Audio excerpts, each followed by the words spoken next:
అదేవిధంగా short form, సంక్షిప్త రూపము. షార్ట్ ఫామ్ అంటే సంక్షిప్త రూపము అంటే కుదించి రాయడం అనమాట.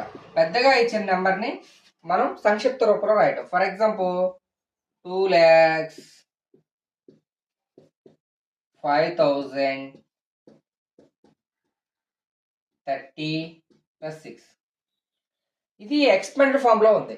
దీన్ని మనం షార్ట్ ఫామ్ లో రాయాలంటే first you put on 2 lakhs. Next 5 is thousands, ones, tens, hundreds, thousands. 5 అనే దాన్ని 1000 ప్లేస్ లో రాయాలి. Next 30 means tens, 6 ones. ఈ మొత్తాన్ని యాజ్ టు ఎడిషన్ చేయండి.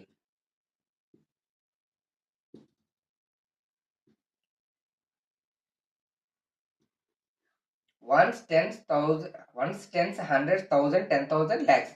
సో 2,05,000, 2,05,000, 36, 2,05,000, 36. సో ఈ విధంగా మనం ఏదైనా ఒక ఎక్స్పెండెడ్ ఫామ్ లో ఇచ్చినప్పుడు మధ్యలో ఇక్కడ ల్యాక్స్ మిస్ అయినాయి, హండ్రెడ్స్ మిస్ అయినాయి, అయినా సరే మనం ఇలా ఈ ప్లేస్ వాల్యూని బట్టి 1 by 1 వేసుకుని రాసిన తర్వాత ఎడిషన్ చేస్తే ఖచ్చితంగా షార్ట్ ఫామ్ అనేది ఈజీగా ఫైండ్ అవుట్ అవుతుంది అనమాట.